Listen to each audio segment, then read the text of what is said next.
राव इंद्रजीत पर राज बब्बर ने निशाना साधा है। रेवाड़ी अस्पताल विवाद में राज बब्बर की एंट्री हो गई है। राव इंद्रजीत से बात की जाएगी, सीएम से बात की जाएगी।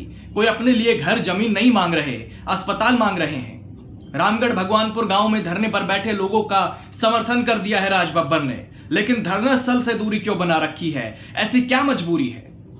दोस्तों नमस्कार, मैं आपका यार जतिन पत्रकार। रेवाड़ी अस्पताल विवाद में अब गुरुग्राम लोकसभा क्षेत्र से कांग्रेस के प्रत्याशी और राव इंद्रजीत को कड़ी टक्कर देने वाले राज बब्बर की एंट्री हो गई है। क्योंकि कई दिनों से धरना चल रहा है, महापंचायत हो चुकी, अब पैदल रेवाड़ी कूच किया जाएगा 13 जुलाई को। लेकिन पैदल कूच से ठीक पहले राज बब्बर की प्रतिक्रिया सामने आई है। उन्होंने न सिर्फ राव इंद्रजीत पर निशाना साधा है, बल्कि धरने पर बैठे लोगों को पूर्ण समर्थन दिया है। अब मैं आपको राज बब्बर की पूरी प्रतिक्रिया बताता हूं जो उन्होंने अस्पताल विवाद पर दी है। रामगढ़ भगवानपुर गांव में कई दिनों से जो धरना चल रहा है अस्पताल की मांग को लेकर, उस पर राज बब्बर ने क्या कहा है वो मैं आपको बताता हूं। राज बब्बर ने कहा है कि राजनीति बहुत बड़ा मकसद नहीं है, चुनाव लड़ूं या ना लड़ूं वो अलग बात है, लेकिन गुरुग्राम में बसने आया हूं। करीब 7.5 लाख लोगों ने मुझे प्यार दिया है। रामगढ़ भगवानपुर गांव के लोगों की बात को सुना जाए, समझा जाए। आज हर जगह अस्पताल की जरूरत है। कोई अपने लिए जमीन या घर नहीं मांग रहा, अस्पताल मांग रहे। और अगर जरूरत पड़ी तो मैं राव इंद्रजीत से भी बात करूंगा, उनको हमारी सुननी पड़ेगी। घर नहीं मिलेंगे तो दफ्तर जाऊंगा, इसके लिए सीएम से मुलाकात करूंगा। लेकिन फिलहाल लोग मजबूती से आंदोलन को लेकर चल रहे हैं। मैं इसे हड़पना नहीं चाहता, इस पर राजनीति नहीं करना चाहता, मैं इस लड़ाई को राजनीतिक नहीं बनाना चाहता। इसलिए मैंने खुद को वहां से दूर रखा है, क्योंकि मैं वहां राजनीति करने नहीं जाऊंगा। अगर किसी भी व्यक्ति को मेरे साथ की जरूरत होती है तो मैं चलूंगा। अगर कहीं और भी अस्पताल की मांग होगी, धरना प्रदर्शन होगा, तो मैं बिना कुछ बोले, बिना कुछ कहे चुपचाप वहां जाकर उनका साथ दूंगा। क्योंकि लोगों ने मुझे अपना प्यार और आशीर्वाद दिया है। मैं गिनती नहीं करूंगा कि कौन 60% है और कौन 40% है। इस आंदोलन को गिनती में मत बांटिए। अगर यह अस्पताल बनेगा तो 60% फायदा उठाएंगे या 40% उठाएंगे, इसका फायदा 100% उठाएंगे। पूरी आबादी उठाएगी, आसपास के गांवों के लोगों को इसका फायदा मिलेगा। राव इंद्रजीत ने जो वादा किया है जनता से, वो पूरा करना चाहिए।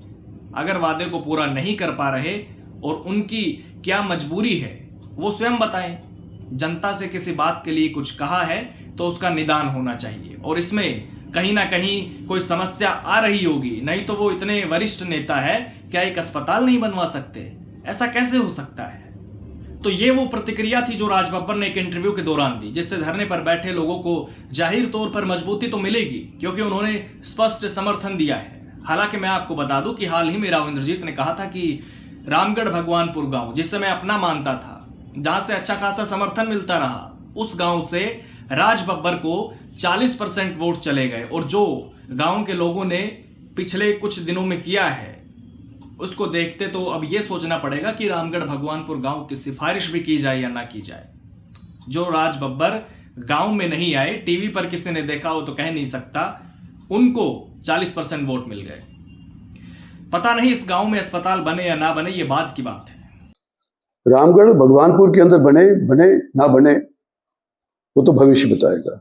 मैंने कहा ये रामगढ़ भगवानपुर वाले इतना तहश में क्यों आ गए? तो मुझे मालूम चला कि जी ये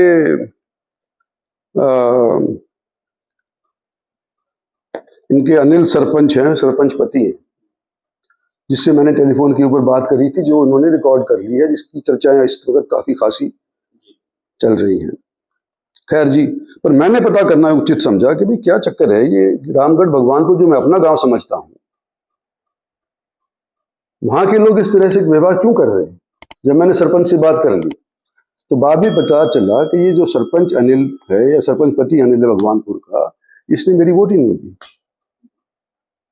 राज बब्बर के खेमे का आदमी पंचायत को लेकर के मेरे पास आए और विद्रोह करें मेरे घर के अंदर, तमाशा करें मेरे घर के अंदर। तो मैंने जब देखा कि भाई ये तो 40% लोग ऐसे हैं राम भगवानपुर के जिन्होंने मेरी वोट ही नहीं दी।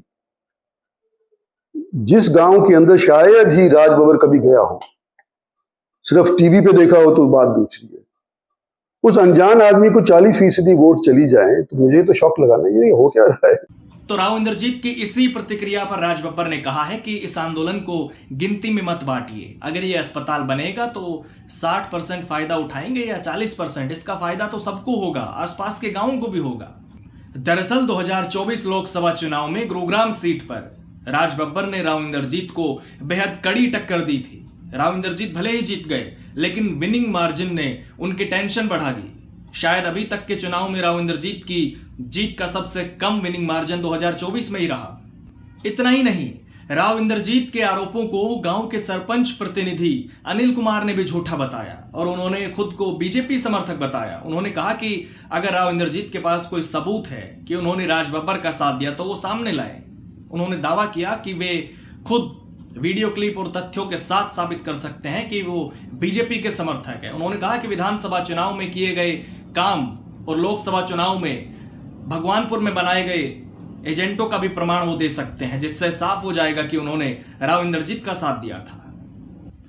खैर, 200 बेड के अस्पताल की मांग को लेकर 13 जुलाई को रामगढ़ भगवानपुर से पैदल रेवाड़ी कूच प्रस्तावित है और अब धरने को राज बब्बर का समर्थन मिल गया है। लेकिन सवाल यह है, क्या वोट बैंक देखकर काम कराया जाएगा? क्या अस्पताल की मांग को दबाव की राजनीति करार देना सही है? राव इंद्रजीत पर वादा खिलाफी का आरोप है और अगर वादा पूरा नहीं हो रहा तो क्या अस्पताल की मांग करना कोई गुनाह है?